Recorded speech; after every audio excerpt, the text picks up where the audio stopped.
Ukisoma katika Matendo ya Mitume sura ya 22 mstari wa 3. Alilelewa chini ya rabi.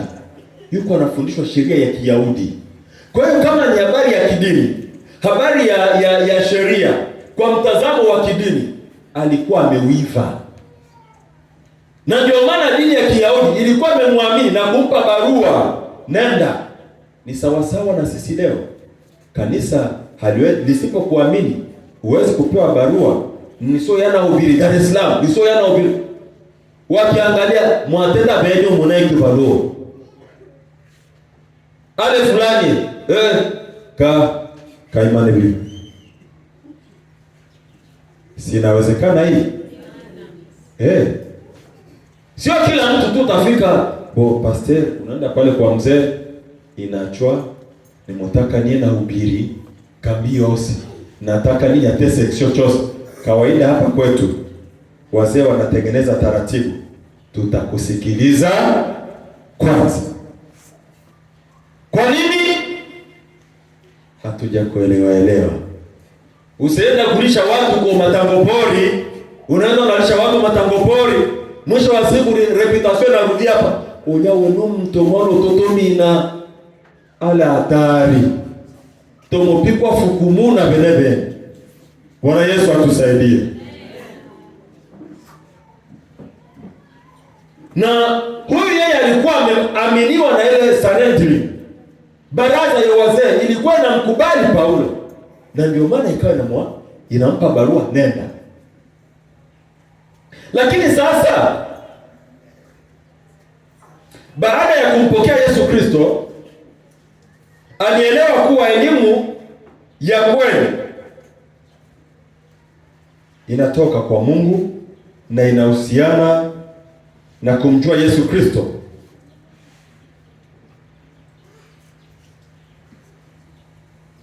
Peke yake. Elimu ya kweli inatoka wapi? Kwa Mungu. Na inahusiana na kumjua Yesu Kristo peke yake. Tuone baadhi ya maandiko ambayo yeye aliyaandika yanayoelezea mtazamo huu wake baada ya kumpokea Yesu Kristo. Bwana Yesu apewe sifa.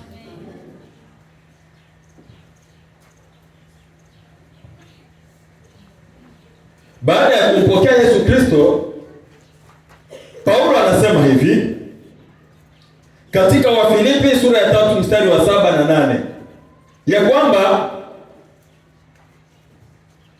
macho mambo aliyoyaona kuwa faida.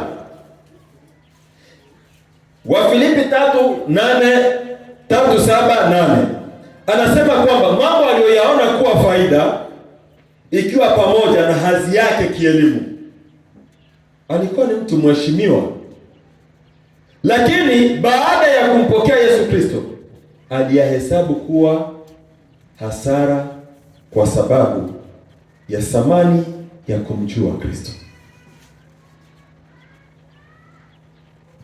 Na ukiangalia katika Wakorintho wa kwanza sura ya kwanza mstari wa 20 hadi 25 anasema hivi, anafundisha kwamba hekima ya Mungu inazidi heshima ya wanadamu, na kwamba wokovu haupatikani kwa hekima ya kibinadamu bali kwa Kristo aliyesulubiwa. Bwana Yesu apewe sifa. 3 anasema kwamba katika Wakolosai 2:8 anawaonya waumini wasidanganywe na falsafa au mafundisho yanayotegemea mapokeo ya wanadamu badala ya Kristo. Anatoa tahadhari. Kolosai 2:8. Na mwisho katika Timotheo wa 2:15 anasema, anamhimiza muamini kujitahidi kujionyesha kuwa amekubaliwa na Mungu kwa kulifafanua neno la kweli kwa usahihi.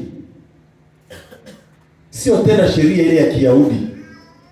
Anakuwa anatangaza habari gani? Habari njema ya ufalme wa Mungu, na kuhimiza muumini na wewe uweze kusimama katika kweli kwa kuifafanua habari njema ya ufalme wa Mungu, sio yale mapokeo aliyoyatumikia hapo awali.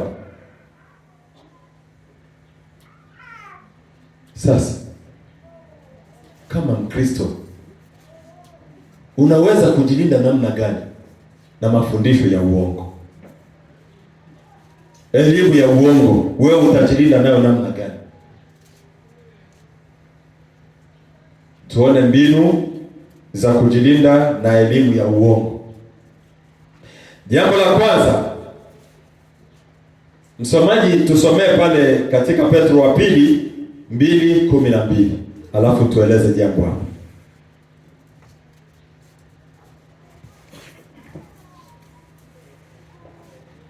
Petro wa pili sura ya pili mstari wa 12.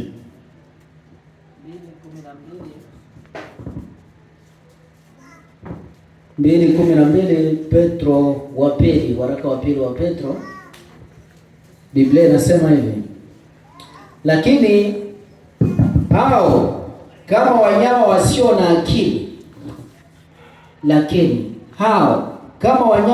na akili, ambao walizaliwa kama wanyama tu, wa kukamatwa na kupotezwa, wakikufuru katika mambo wasioyajua, wataangamizwa katika maangamizo yao.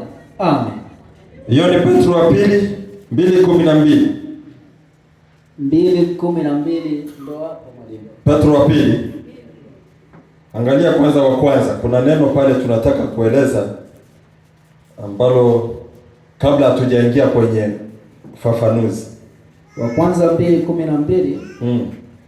Biblia inasema mwe na mwenendo mzuri kati ya mataifa, ili iwapo wazingizia kuwa watenda mabaya, wayatazamapo matendo yenu mazuri, wamtukuze Mungu siku ya kujiliwa.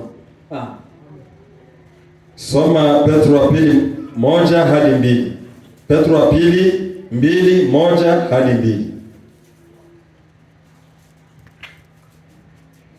Petro wa pili 2:1-2. Ndio anasema, lakini kuliondokea manabii wa uongo katika wale watu, kama vile kwenu kutakavyokuwako walimu wa uongo, watakaoingiza kwa werevu uzushi wa kupoteza, wakimkana hata Bwana aliyewanunua, wakijiletea uharibifu usiokawia. 2. Na wengi watafuata ufisadi wao, na kwa hao njia ya kweli itatukanwa. Amen. Amina. Bwana Yesu atusaidie. Maandiko yanasema hivi, kuliondokea manabii wa uongo. Anaposema kuliondokea, ina maana ni tukio lililopita hapo nyuma.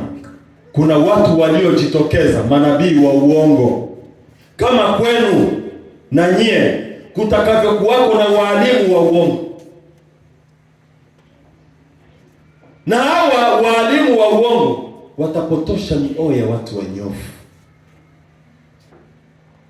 Lakini Petro anasema kwamba watu wengi watafuata ufisadi wao, hawa walimu wa uongo.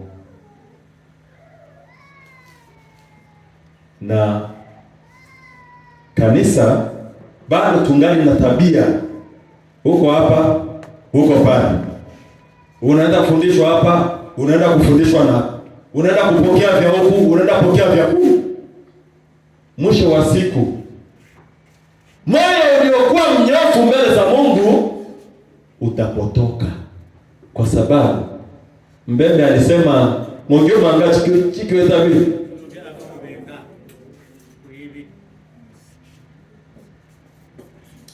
Kupotea ni halali, utapotea tu.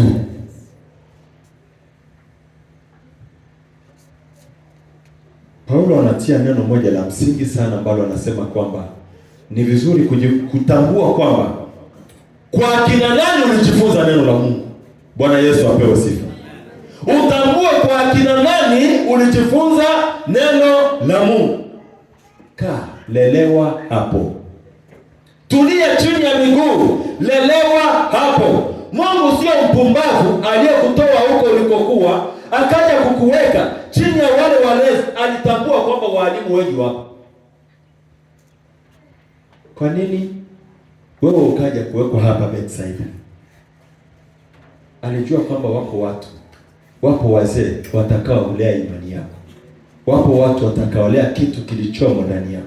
Wapo watu watakaolea hatima iliyowekwa na Mungu ndani yako siku za mwisho iweze kuatamiwa. Hapa mko incubation,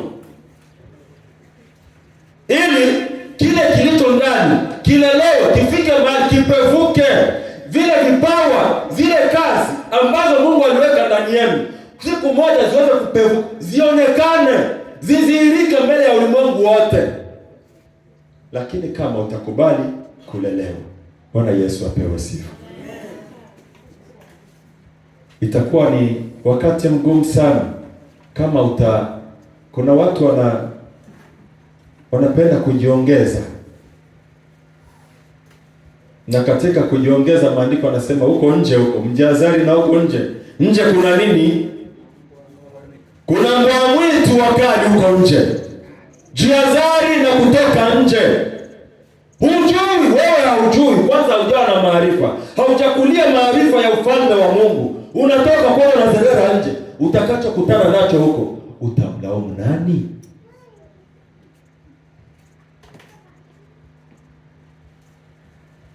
Bwana Yesu apewe sifa. Katika Waefeso sura ya 4 mstari wa 14 maandiko yanasema kwamba tusiwe tena watoto wachanga, tukavutwa na kila upepo wa kila namna, kila upepo wa elimu. Hapana, tulia katika neno la Mungu. Tulia katika elimu ya ufalme wa mbinguni. Elimu ziko nyingi na zitapotosha wengi. Yesu ndiye alitahadharisha katika Marko kule, anasema kwamba kama yamkini hata wateule wake aliye juu, hawa walimu na manabii wa uongo watawapotosha hao juhudi zao. Bwana Yesu atusaidie.